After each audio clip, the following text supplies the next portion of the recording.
Hola para todos, bienvenidos a este tiempo de estudio bíblico, bienvenidos a este tiempo en el que dedicamos el espacio para meditar en la bendita palabra de Dios. Grosso modo y a manera introductoria quisiera recordarles a ustedes que venimos desarrollando ya de hace varias semanas una serie que hemos titulado Conociendo al que nos conoce y cuyo énfasis temático está en los atributos de Dios. El día de hoy queremos profundizar un poco en el atributo llamado la santidad, es decir, la santidad de Dios. Ahí es donde queremos concentrarnos. Y para poder seguir adelante el día de hoy, quiero invitarle, por favor, ponga en silencio su equipo celular para que no tenga ningún tipo de distracción y comencemos este tiempo orando y dándole gracias a Dios. Padre Celestial, alabamos tu grandeza, alabamos tu misericordia, alabamos la gracia, Señor, con la que diariamente cuidas de nosotros, Señor. Nos aproximamos a ti, Dios, implorando que a través de la presencia de tu Santísimo Espíritu nos ilumines, nos des el entendimiento, la capacidad para estudiar tu palabra, pero también para entenderla y quizá lo más importante, Señor, para que podamos ponerla en práctica en nuestra vida. Señor, delante de ti estamos, con nuestras debilidades, con nuestros quebrantos, delante de ti estamos, Señor, con nuestras batallas, pero también, Señor, con todas aquellas cosas que diariamente tú nos permites alcanzar, Señor. Queremos darte gracias por toda nuestra vida, por lo que tú haces en ella, Señor, y gracias, Señor, también por cada hogar que al día de hoy está reunido, está congregado alrededor de tu palabra. Gracias por niños, por jóvenes, por adultos, por ancianos, que a esta hora, Señor, están conectados a través del Internet, Dios, estudiando tu bendita palabra.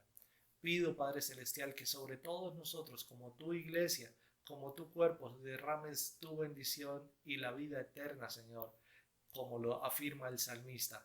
Donde están todos reunidos, allí tú envías bendición y vida eterna para siempre, Señor. Padre, todo esto nos atrevemos a pedirlo, todo esto nos atrevemos a presentarlo delante de ti en oración por los méritos de Cristo Jesús. Amén y amén.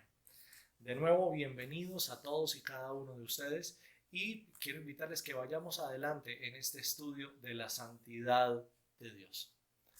¿A qué nos referimos nosotros cuando hablamos de la santidad de Dios?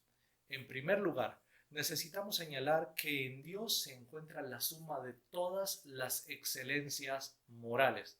Es decir, la persona de Dios es la única persona en el universo entero que logra reunir en sí mismo todas las perfecciones morales, y pudiéramos decir todas las perfecciones éticas, morales, todas las perfecciones a nivel de conducta también, y de esa manera nosotros podemos entender que la perfección de Dios no es solamente de lo espiritual, estrictamente solamente, ¿ve?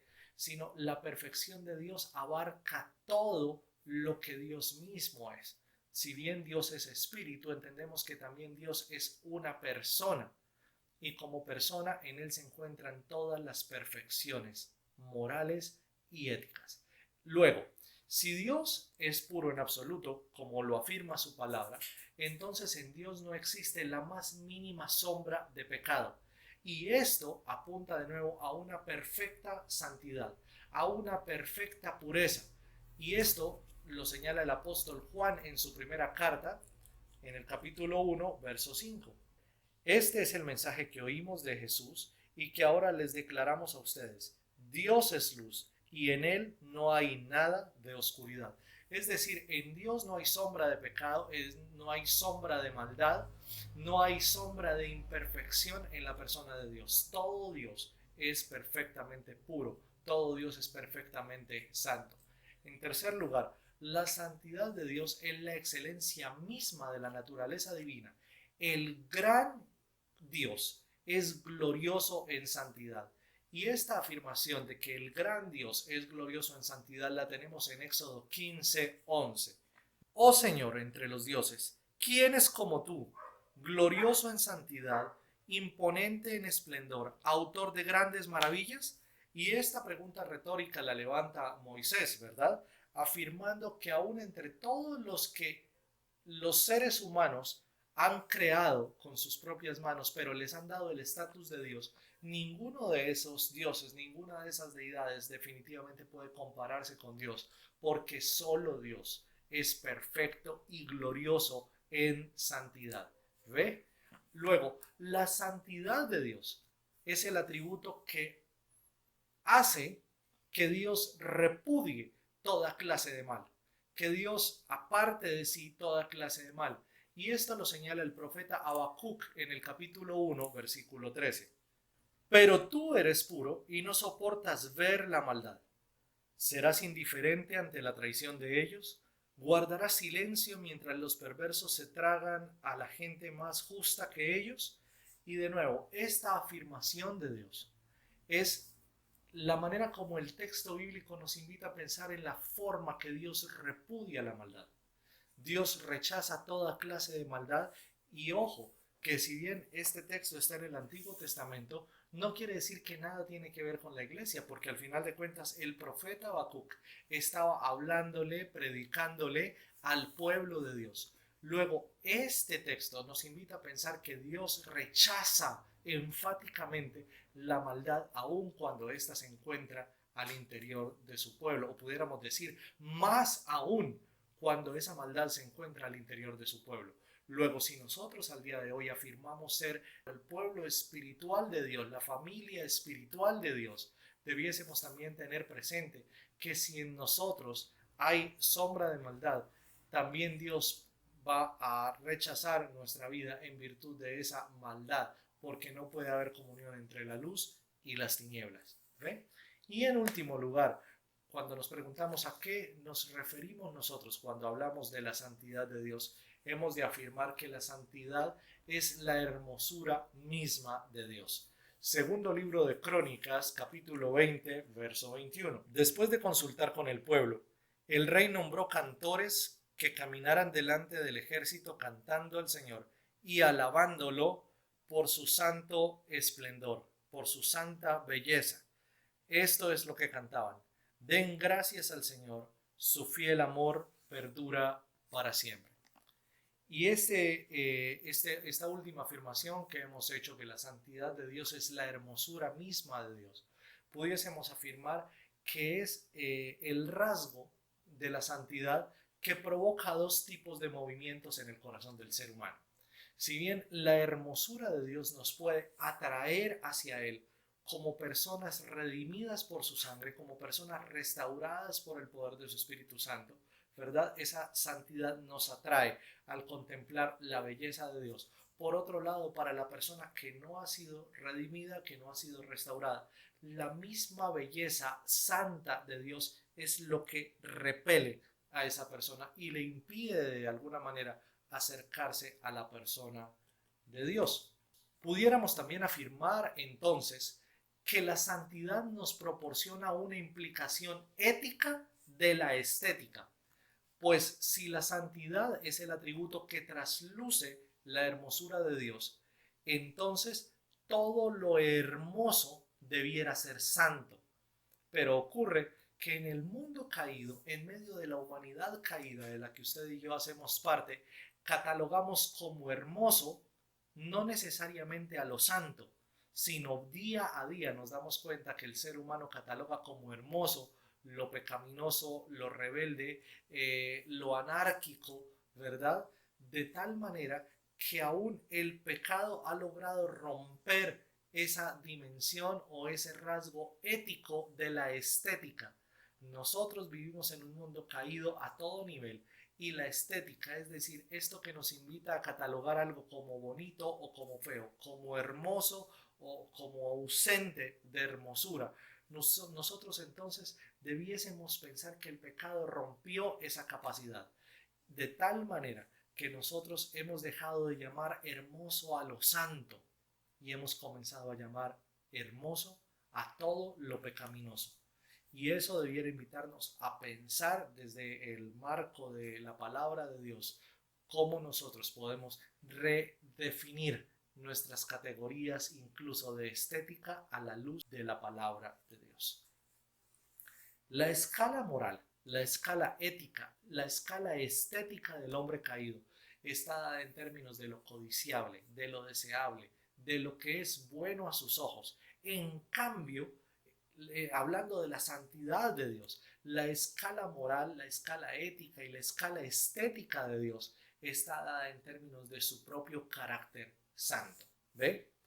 El carácter caído del hombre es el que determina su moral, su ética y su estética. El carácter perfecto de Dios es el que determina por ese lado su moral, su ética y su estética. El carácter santo de Dios es lo que afecta todas las esferas de la creación, todas las esferas de la vida humana, y ninguna de ellas se queda exenta de la mirada santa de Dios. Según el puritano británico Stephen Charnock, el poder es la mano y el brazo de Dios. La omnisciencia son sus ojos. La misericordia son sus entrañas. La eternidad su duración. Pero la santidad es la hermosura misma de Dios. También señala Stephen Charnock en otro de sus textos, la santidad de Dios se menciona en la Biblia muchísimas más veces que el todopoderío de Dios. Y no que Dios sea más santo que todopoderoso, pero sin duda alguna el rasgo o el atributo de Dios que refleja su carácter, su esencia, es la santidad. Por esa razón, en el texto bíblico, dice Charnock, no se habla del poderoso nombre de Dios, sino se habla del santo nombre de Dios, es decir, el santo carácter de Dios. Esto es clave a la hora de acercarnos al estudio de la santidad de Dios, porque así como en el cristiano, la sinceridad es el brillo de todas las gracias y los favores recibidos, en Dios la santidad es la corona de todas sus perfecciones. Habiendo dicho eso, vamos a pensar en cómo la santidad de Dios se manifiesta ante nuestros ojos. En primer lugar, hemos de decir que la santidad de Dios se manifiesta a nosotros a través de sus obras. Y para eso, de nuevo, tenga su Biblia abierta porque vamos a hacer un recorrido por toda ella, tratando de clarificar este atributo de la santidad de Dios. En primer lugar, mire por favor Génesis 1:31. Entonces Dios miró todo lo que había hecho y vio que era muy bueno. Y pasó la tarde y llegó la mañana, así se cumplió el sexto día. La obra de Dios refleja el carácter de su hacedor, es decir, toda la creación refleja el carácter santo de Dios. Cuando Dios mira todo lo creado, la expresión que sale de los labios de Dios es que todo lo creado es bueno en gran manera, es muy bueno, y ese muy bueno refleja la santidad perfecta de Dios a través de sus obras. Eclesiastés capítulo 7, verso 29. Sin embargo, sí encontré lo siguiente: Dios creó al ser humano para que sea virtuoso, pero cada uno decidió seguir su propio camino descendente. Y note usted, la creación santa, la creación buena, la creación hermosa de Dios incluye al ser humano. Sin embargo, el escritor de Eclesiastés también señala que Dios no creó al hombre como una marioneta, como un ser sin voluntad, sino que Dios también le dotó de voluntad. Y en el ejercicio de esa voluntad, el ser humano, es decir, usted y yo, decidimos ir por un camino aparte del que ya Dios había señalado. El escritor de Eclesiastés lo señala como un camino descendente, un camino que va hacia abajo, en declive. Y eso es lo que nosotros podemos notar hoy en la humanidad. Cada vez el ser humano va más hondo, más profundo, más distante de la presencia misma de Dios, a pesar de haber sido creado bueno, a pesar de haber sido creado santo. El ser humano se rebeló en Edén, como usted bien lo sabe, y usted y yo estamos viviendo al día de hoy recién las consecuencias de esas decisiones de Adán y Eva en antaño, pero las malas decisiones que también usted y yo en este tiempo hemos tomado. Judas, versículo 6. Y les recuerdo de los ángeles que no se mantuvieron dentro de los límites de autoridad que Dios les puso, sino que abandonaron el lugar al que pertenecían. Dios los ha tenido firmemente encadenados en prisiones de oscuridad en espera del gran día del juicio. Cuando nosotros leemos este texto, vamos a entender también que los ángeles, todos ellos, fueron creados para reflejar la santidad de Dios. Sin embargo, algunos de ellos ejercieron también esa voluntad con la que Dios les creó y decidieron rebelarse en contra de Dios. Al rebelarse, entonces dice el texto de Judas que Dios los encadenó y los mantiene en lugares oscuros a la espera del juicio final. Y por último, miremos también Ezequiel 28:15. Eras intachable en todo lo que hacías, desde el día en que fuiste creado hasta el día en que se encontró en ti maldad. Y esto, noten ustedes que Dios manifiesta sus obras, lo tenemos separado en dos grupos. Génesis 1:31 y Eclesiastés 7:29 habla de cómo Dios refleja su santidad a través de la creación de todo el universo, pero también del ser humano. Y en segundo lugar, cómo Dios manifiesta su santidad al crear los ángeles, y aún así estos ángeles se separaron, se rebelaron, se fueron en contra de Dios, y en virtud de esa rebelión angelical, Dios los colocó en lugares oscuros, los encadenó y los tiene reservados para el día del juicio final. En segundo lugar, la santidad de Dios se manifiesta a nosotros a través de la ley, es decir, a través de todo el consejo de la Escritura. Miremos por favor Romanos 7:12. Sin embargo, la ley en sí misma es santa y sus mandamientos son santos, rectos y buenos. En este punto quisiera referir una ilustración muy de nuestro contexto actual. Al día de hoy se habla del incremento o la baja tasa de contagios del COVID-19 y esto como que fluctúa diariamente.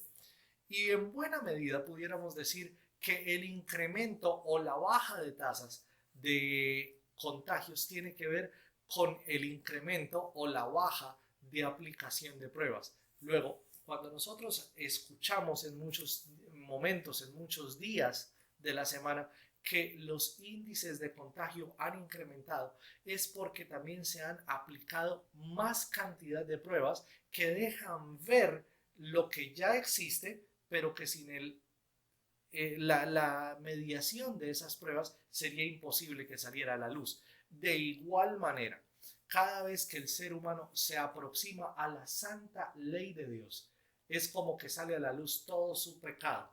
Y no es que se hace más pecador, sino que al estar cerca a la luz se deja ver toda la suciedad que hay en su corazón. Y no sé si me estoy haciendo entender, pero conforme más usted y yo nos acercamos a la palabra de Dios, que es santa y que refleja el carácter santo de Dios, de igual manera se manifiesta que nosotros no somos santos, más bien somos imperfectos, somos pecadores y que necesitamos con urgencia ser redimidos, ser limpiados y ser restaurados por la mano misma de Dios. En segundo lugar, Salmos 19, 7 al 14. Las enseñanzas del Señor son perfectas y reavivan el alma. Los decretos del Señor son confiables y hacen sabio al sencillo. Los mandamientos del Señor son rectos, traen alegría al corazón.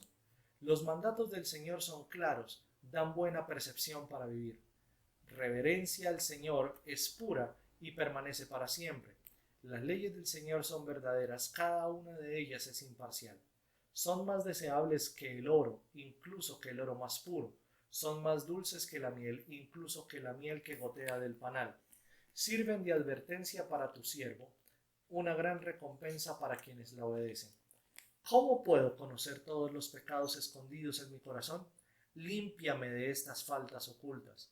Libra a tu siervo de pecar intencionalmente. No permitas que estos pecados me controlen. Entonces estaré libre de culpa y seré inocente de grandes pecados.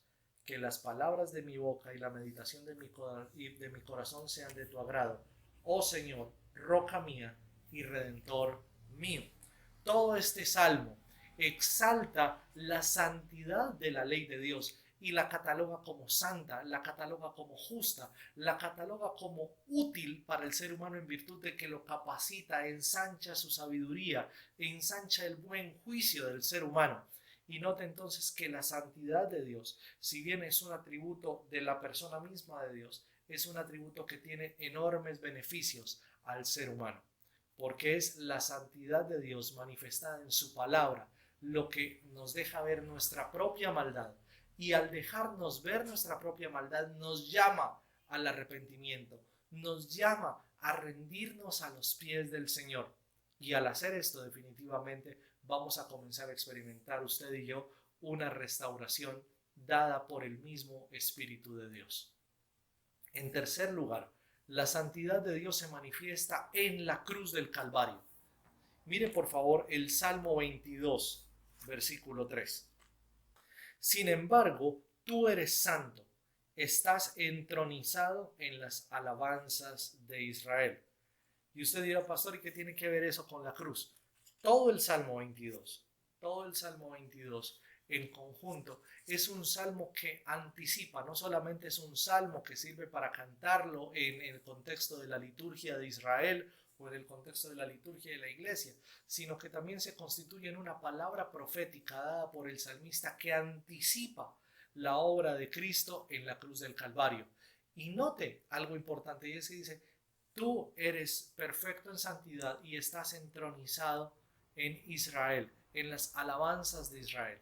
Y una de las maneras como Jesús, por lo menos en el Evangelio de Juan, señala el momento de afrontar la pasión y la muerte en la cruz es el tiempo de ser glorificado. Jesús anuncia en por lo menos 3 momentos en el Evangelio de Juan, ya ha llegado la hora de que el Hijo del Hombre sea glorificado. Padre, glorifica al Hijo para que el Hijo pueda glorificarte. Y esto hablando como de esa ceremonia a través de la cual una persona llega al trono. Pero Jesús, lejos de llegar a un trono, llega a la cruz. Pero lo está interpretando Jesús como si ese momento de la cruz fuese el momento más glorioso de todo su ministerio público. Luego, lo que nosotros vemos en la cruz del Calvario es la santidad misma de Dios en 2 sentidos. Por un lado, Jesús como la ofrenda santa que se presenta para saciar la ira, en segundo lugar, el Dios santo que demanda vida a cambio de vida, sangre a cambio de sangre. Es decir, es imposible que el ser humano pudiese ser redimido sin derramamiento de sangre. Pero la sangre que debía derramarse no era la sangre de cualquiera de nosotros, debía ser la sangre de un hombre, pero sin pecado. Y el único que cumplía con esas características era Jesucristo. De manera que en la cruz tenemos la ofrenda santa ofrecida al Dios santo.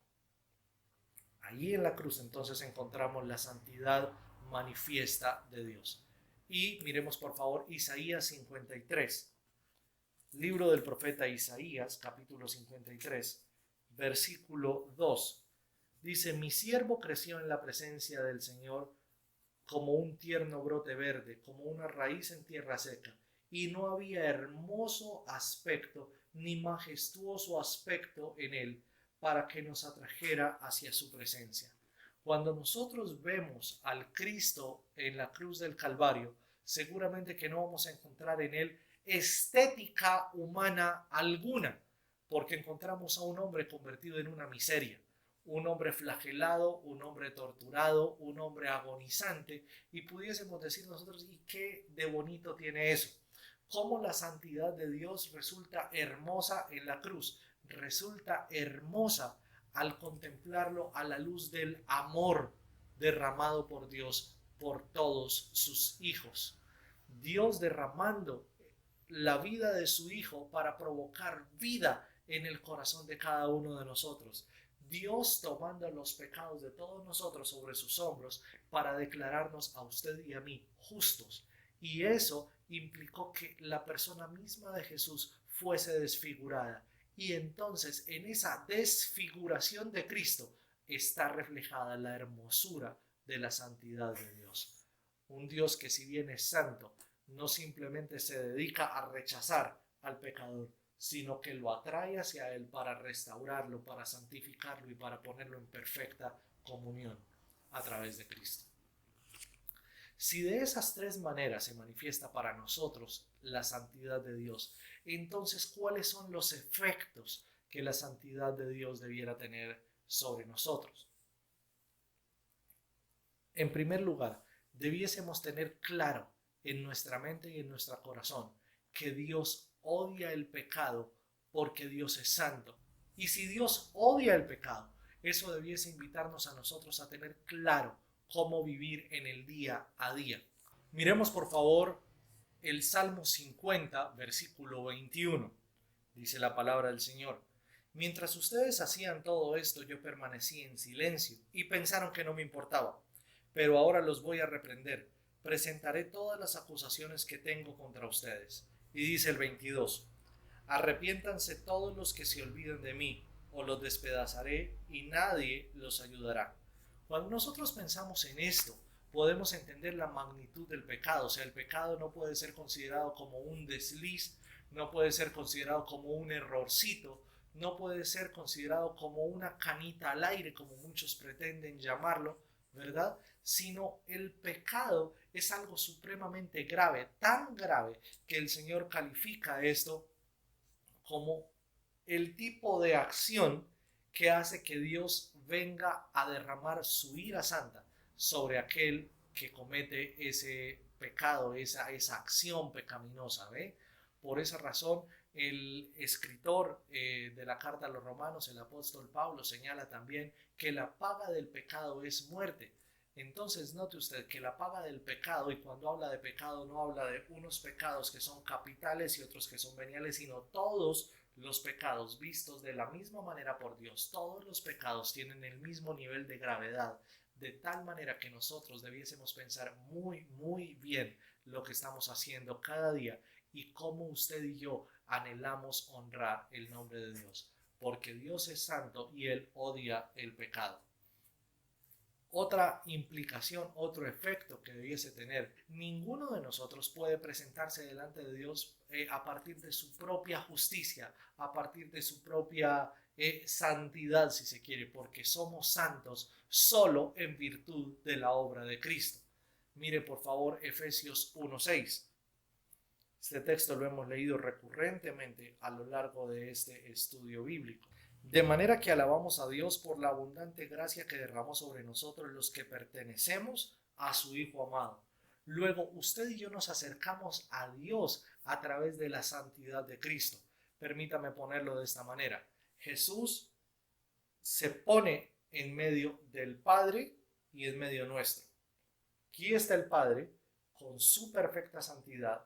Aquí está Cristo con su perfecta santidad y aquí estamos nosotros con nuestra perfecta pecaminosidad. ¿Cómo hacemos para presentarnos delante de Dios que es perfecto en santidad?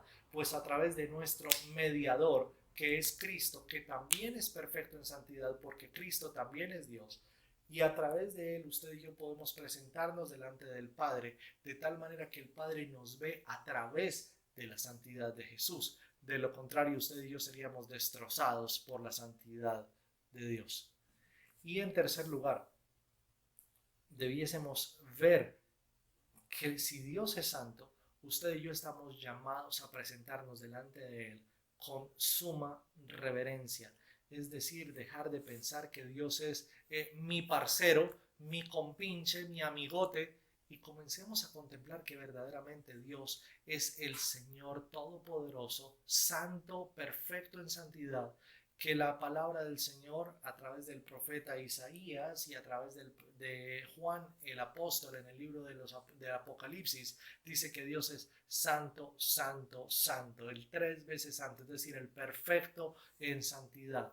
Y si Dios es perfecto en santidad, cuando usted y yo nos acercamos en oración, cuando nos acercamos en adoración, cuando nos reunimos como familias para exaltar el nombre de Dios, cuando estamos viviendo nuestro día a día en el trabajo, en el estudio, debiésemos vivir de una manera reverente, de una manera que exalte el nombre santo, el nombre justo, el nombre glorioso de nuestro Señor.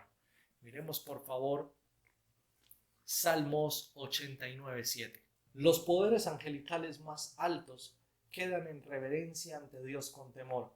Él es mucho más imponente que todos los que rodean su trono. Y note, si los ángeles, siendo gloriosos como ellos son, se rinden en reverencia delante del Señor, cuánto más usted y yo debiésemos rendirnos en reverencia ante nuestro Padre Celestial, que es perfecto en santidad. Ahora, esto en términos generales de cómo la santidad de Dios afecta a la iglesia, afecta a nuestra vida. Y quiero invitarle a pensar de nuevo en una manera práctica cómo esto pudiese afectarnos. Y para esto quiero pedirle que por favor abra su Biblia en Primera de Pedro capítulo 1 verso 14. Por lo tanto, vivan como hijos obedientes de Dios. No vuelvan atrás a su vieja manera de vivir con el fin de satisfacer sus propios deseos. Antes lo hacían por ignorancia, pero ahora sean santos en todo lo que hagan, tal como Dios quien los eligió es santo, pues las Escrituras dicen, sean santos porque yo soy santo. Es decir, esta santidad de Dios debe conminarnos a todos nosotros para vivir de una manera santa. ¿Y por qué razón? ¿Por el capricho de un predicador? ¿Por el capricho de un maestro? No, porque la palabra de Dios señala con todo rigor, con toda firmeza, sean santos porque yo soy santo, porque nadie puede estar en comunión con el Dios que es santo si no comienza a vivir de una manera santa como Dios mismo es. La primera carta a los tesalonicenses, capítulo 5, verso 23, hace un señalamiento fuerte acerca de cómo es esa santidad en la vida de nosotros como creyentes. Primera a los tesalonicenses 5, 23 dice, y ahora que el Dios de paz los haga santos en todos los aspectos y que todo su espíritu, alma y cuerpo se mantengan sin culpa hasta que nuestro Señor Jesucristo vuelva. Y noten ustedes que la manera como Pablo encierra, como Pablo globaliza más bien la santidad tiene que ver con todos los aspectos de la vida del ser humano. Algunos dicen, sí, es que yo adoro a Dios con el espíritu, pero con mi cuerpo hago lo que yo quiera. No.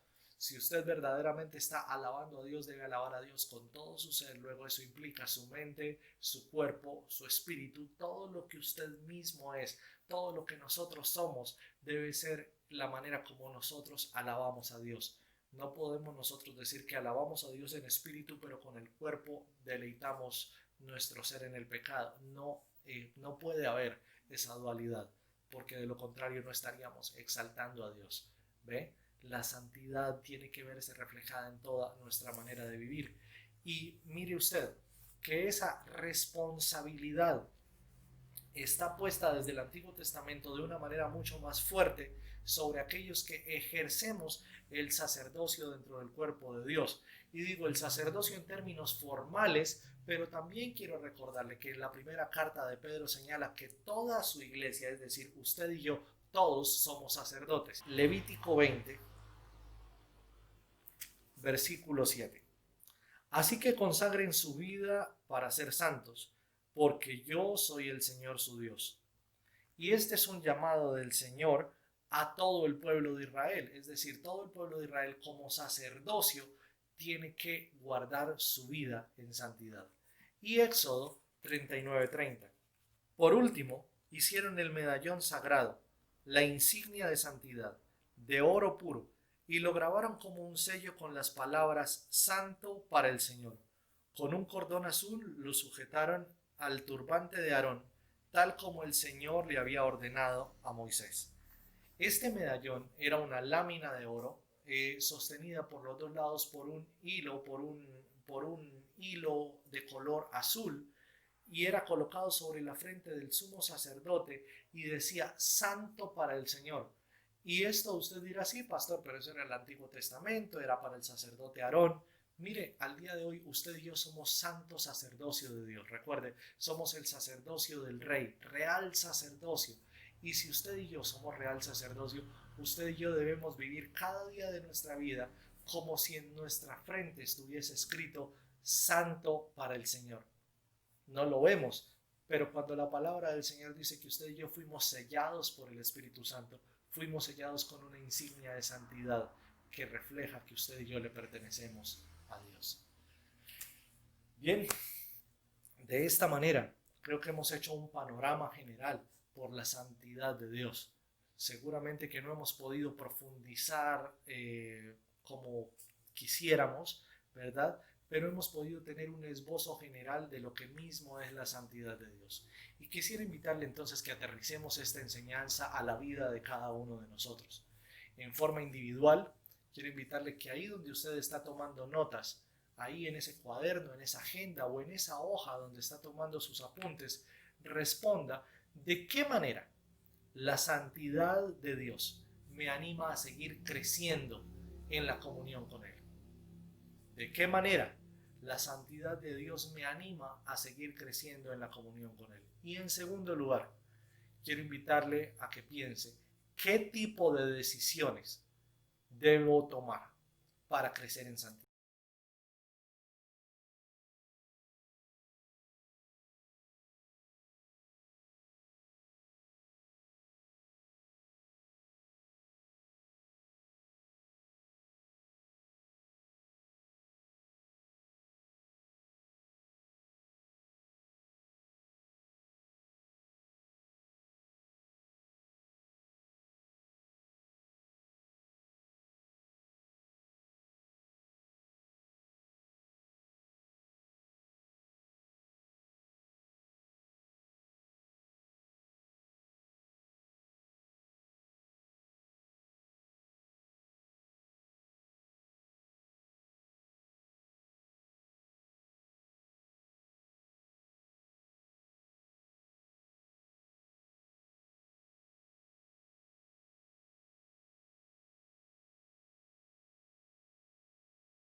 ¿Y qué tal si terminamos este tiempo orando y dándole gracias al Señor por su misericordia y por su gloriosa santidad? Señor, alabamos tu nombre y exaltamos tu santa presencia en medio nuestro. Y queremos rogarte que así como tú eres santo, santifiques nuestra vida para ti, Señor. Tú perfectamente conoces cuáles son nuestras batallas, nuestros pecados, a qué cosas estamos siendo tentados diariamente. Y queremos todas estas cosas colocarlas delante de ti, implorando tu ayuda, implorando tu socorro y pidiéndote, Señor, que la obra de santificación que un día comenzaste en nuestra vida no la detengas por nada, Señor. Santifícanos, purifícanos, lávanos diariamente, Señor, de tal manera que podamos cada día presentarnos delante de ti confiados en la obra que tú estás haciendo en nosotros, no por nuestros méritos, sino por los méritos de Cristo, no porque nosotros seamos más santos que los demás, sino porque tú has querido santificarnos con tu gracia, Señor. Padre, toma el corazón de cada uno de nosotros el día de hoy, Señor, y persuádenos de tu santidad, y al persuadirnos de ella, condúcenos por una senda de obediencia que nos lleve, Señor, a exaltarte a través de toda nuestra manera de vivir. Te lo pedimos en tu santísimo nombre. Amén y amén.